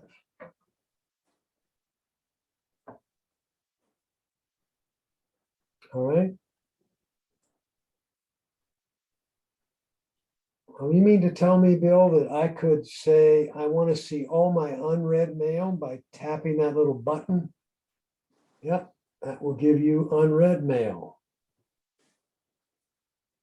in the list. So if I tap done now, in the list is unread mail on the iPhone, iPad, and iPhone. So I could just tap there and see my unread mail. All right. The one I like and the one that we could use is VIP. So if there was someone you wanted to make sure you got your mail from, and you have a lot of mail you're dealing with, you could click the I or tap the I on VIP. And I have in there myself, my son, my wife, and my daughter-in-law.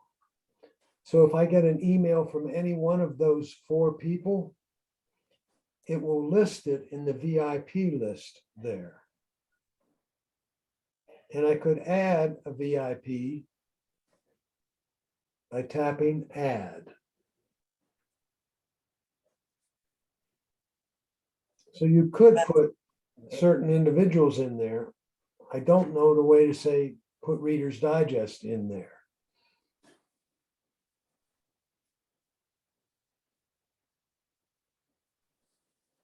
All right. And if anybody knows of a way, please speak up, because I don't. Okay. So now the 2 should look alike.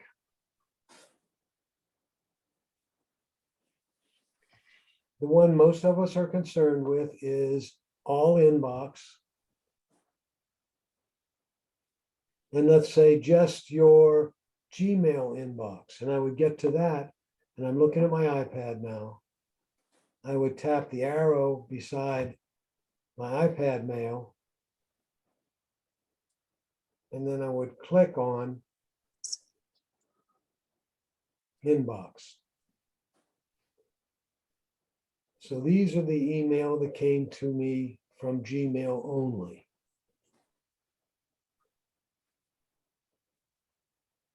Now, most of us have one email account, so we don't have all these various things. But the one is kind of nice is the unread one.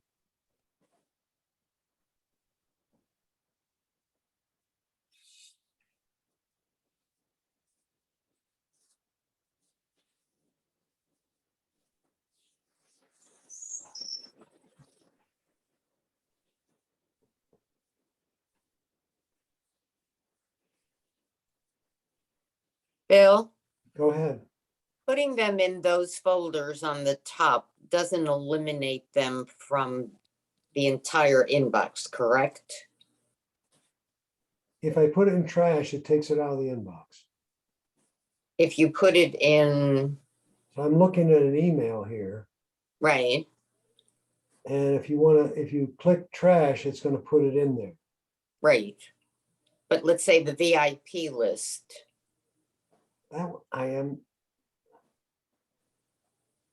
I can't say that for sure.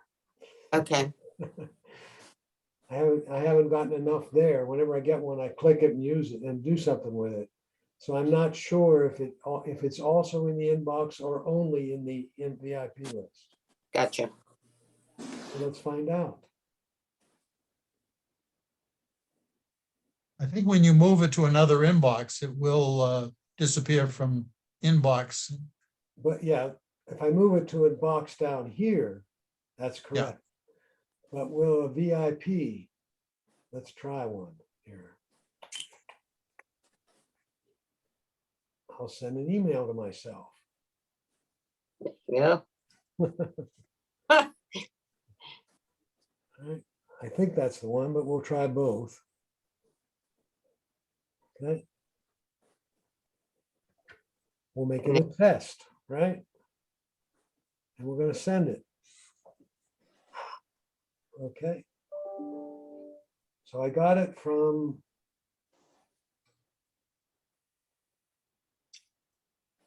Did I get two or one? I only got one so far. Oh, in the VIP list, You have two. I've got two. Now you got one. The other one is yesterday. That's true. I want to see who that one's from. Can't tell. It's got to be from Google. Okay, so it shows up in both? So it sets it up like a link. Yeah. So there it is in VIP. If I go look at it, then go back.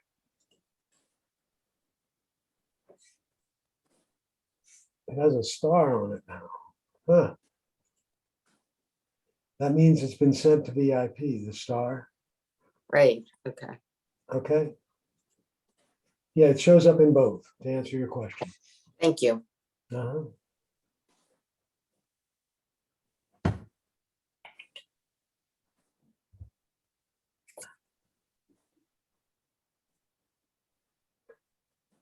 So here's what we use to send an email.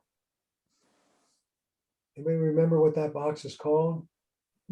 I don't. Box. The compose box, I think is what it's called, something like that. And if I want to send an email to Ann Ross, I just type her name in there, and there it is. If I also wanted to just send to Bill Kelleher, I would start typing Bill, and you'll notice that all my bills come up here, and I can just click on Bill Kelleher, and it goes to him. And I can continue this to Dave. And there's Dave Gerber's address. I'll click on him, right? And I'll make the subject Junk. class message. Okay. And then I'll make the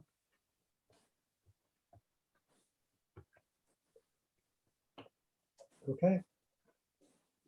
And I send it.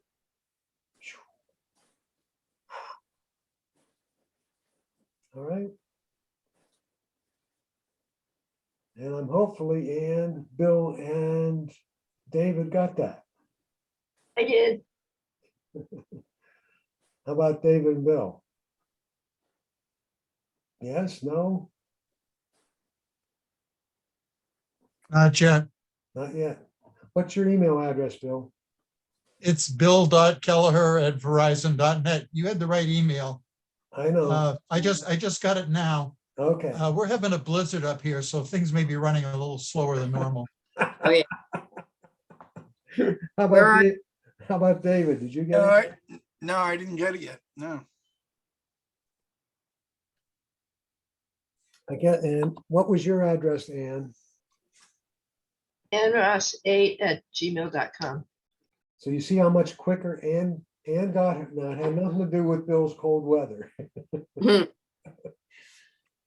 Gmail is very responsive. Verizon, which is AOL, gets a little slower. And Dave, what's your email address, Dave? Dave Gerber1@verizon.net.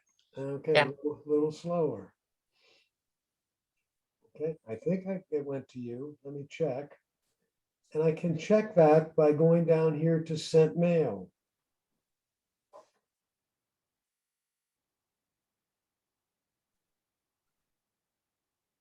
And that's who it went to, Dave Gerber1@verizon.net. That's it. Did it come yet? Nope. Okay. Bill, doesn't it also depend on the settings, the push and the fetch? No, not if you're actually in your email. It should come right away. Immediately? Oh, okay. I mean, it should be fetching and sending now. That's a good way. That's a good thought, though. If Bill and or Ann and or Bill and or Dave grab this, see where I'm grabbing my iPad and pulling down? That's an automatic fetch. Yeah. Yeah. I actually did that in order to get the new messages in. Okay, so you can pull it down like so by putting your finger in the pull down. Thank you for mentioning that one.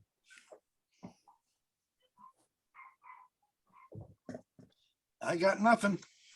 I paid my bill. Did you pay your Verizon? No. Not cryptocurrency. Yeah, right. That dog, the thing with the dog on it, yeah.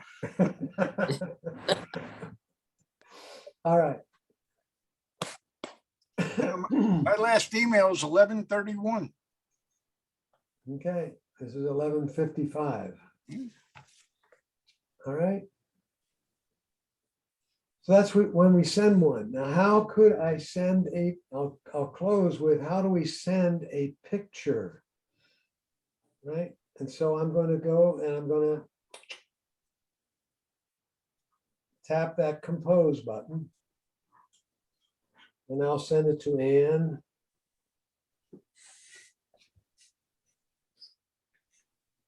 Dave. And Bill. And whenever their names show up, when I'm typing there, whenever their names show up, I just tap on the name, so I don't have to type anymore.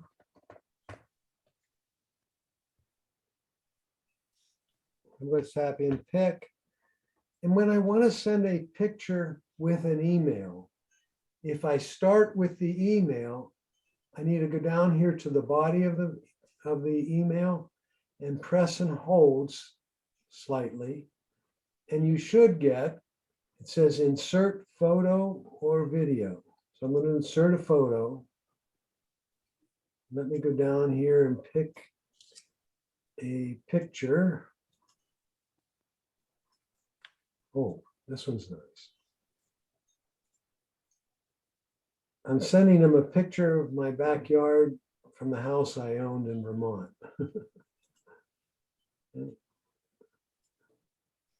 That was yesterday. Wow. Nice picture though. Right? I actually planted those trees. They're dwarf crab apples. And I just sent it. And let me know when you guys get that one. That will be a little slower probably. I got it. There you go. See, Gmail speaks right up. I got it. All right. And David? Nope. Oh, All right. Okay, everyone? yep. What we will do next time is we will pick up here and I'll close with a joke, but before the joke, okay? So before the joke, if I didn't want to have to type in Ann, Dave, Bill every time, I could create a group. And I do it using a special app. The app is called MailShot or MailShot Pro. MailShot is free. MailShot Pro, I think, was $3.99. MailShot alone allows you to send it to something like 5 people and 3 different groups. MailShot Pro allows 100 people and 100 different groups. But the way in which you set MailShot up, and I like this app because it's relatively straightforward. So if you're using and sending to groups of people and don't want to have to type it in all the time, you would tap MailShot, you would tap Start, and boy, it just leads you right along. I can make a test. I'll make it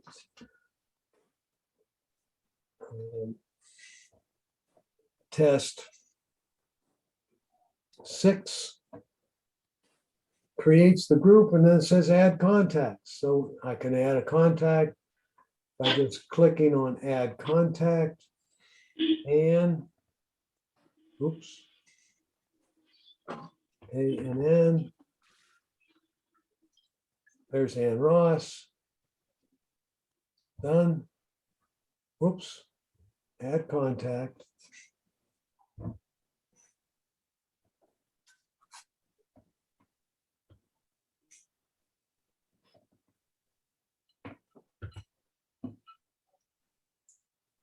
Oh, I want to use her Gmail address.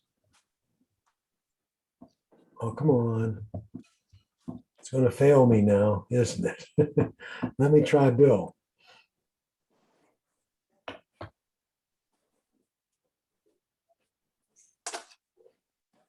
And let me try Dave.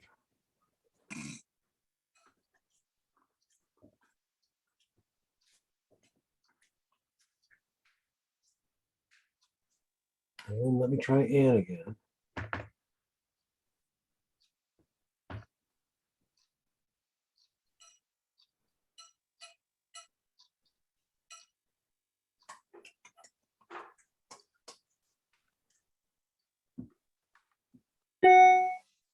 Oh, somebody responded.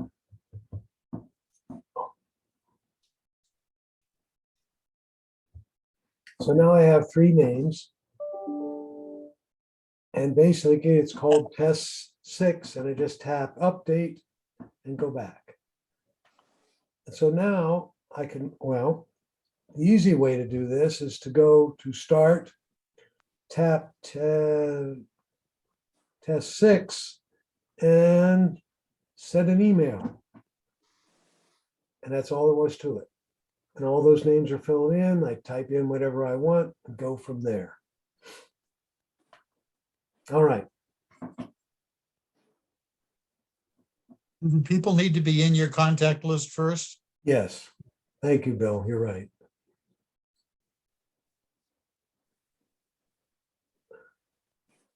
Polish airline flight 113 was descending in for a landing in an airport they had never been to before.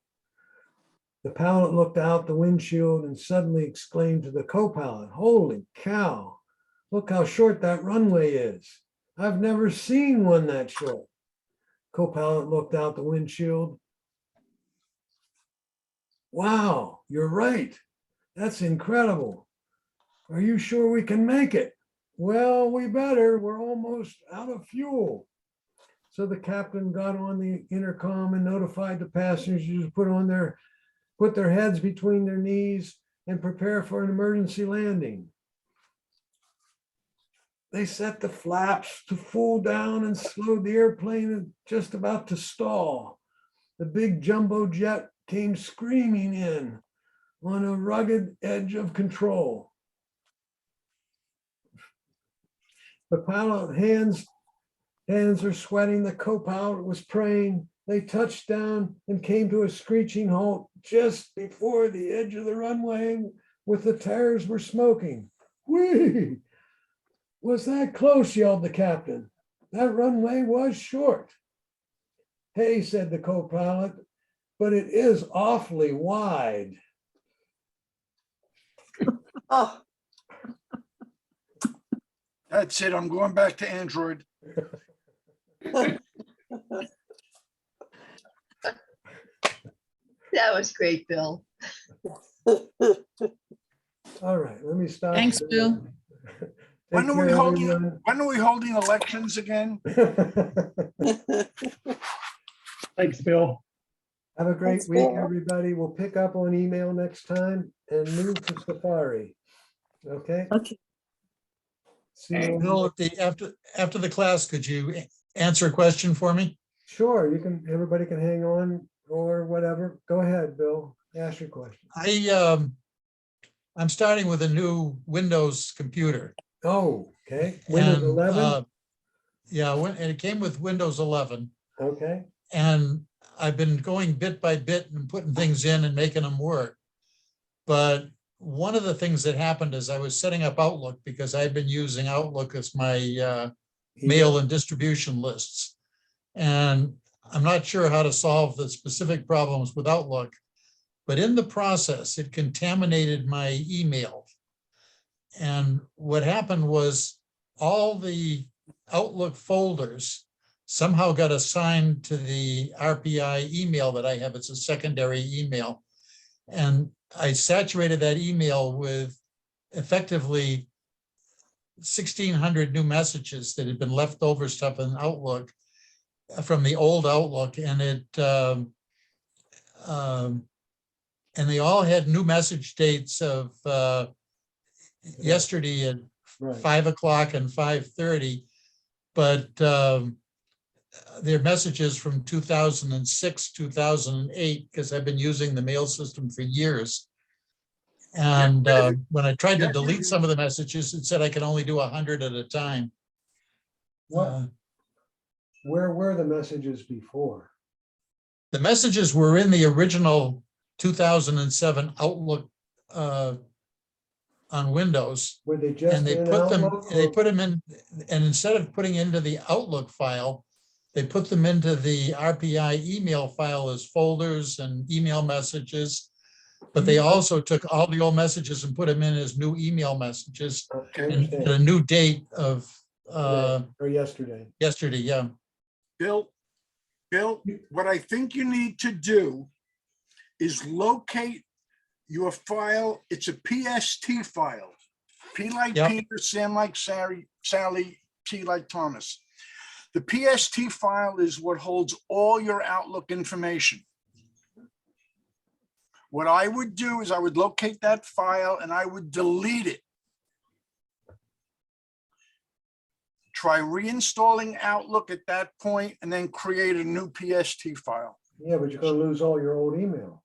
Well, what do you need? You need an email from 2006? He does. Oh, the problem is that when I looked on my iPad with my RPI account, all of those emails flowed through from Outlook to because they're all IMAP, they all flow through to the server. Okay. No, hold they're on. not coming from Outlook. They're coming from the server. Yeah, That's what I was gonna. their source was Outlook, but now they're all on the server If you. because I that's can what you see have- them you on have my to do. iPad. You have to delete Yeah. them at the server level. No, he doesn't want to delete them, Dave. I don't think. If there was a quick way to delete them, The problem is if the PST file gets too large, Outlook will choke and you'll run into all kinds of weird problems. Hold yeah. on. Dave, or Bill, what if you try to use something like Mozilla Thunderbird and enter your email address? It should pick up all those emails from the server. Yeah.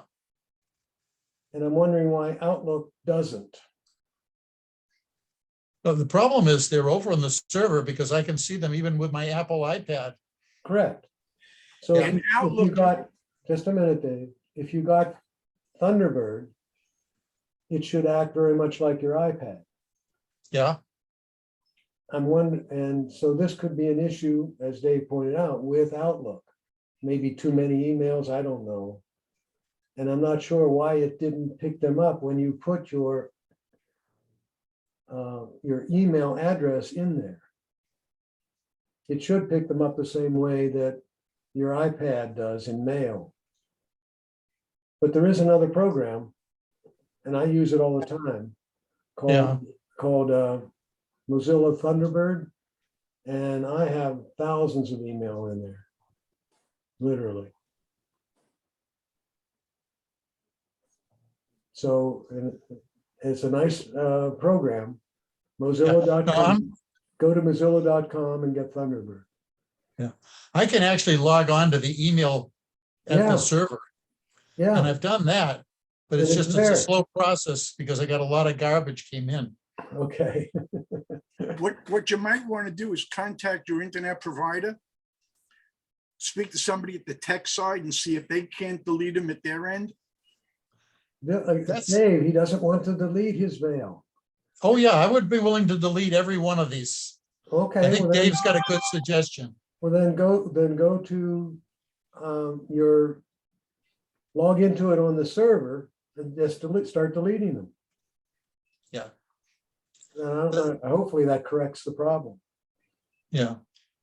And then you may have to reload and take Dave's advice and reload the PSD file, is what you call it? Yeah. Well, it just creates a new one. Just create a new one, that's all. Yeah. I'm okay with that side of it. I just need the, you need to get all this garbage out of the other server, and contacting the company that manages the server might be an easy way. Because deleting is like 100 at a time, and they put a whole lot more than 100. You're talking about 23,000. Is that what we're talking about? That's about what I It had. is, it is in the thousands. Okay. All right. All right. Have a good week. Thanks for the everybody. help. No, thanks for your help, both you and Dave. I appreciate Well, I it. got to figure out what's going wrong because now I'm not getting mail on my iPad. Delete the account and re-add it. And that's what I usually do. Oh, yeah, you're not getting. Take care, everyone. Goodbye. Bye. Right.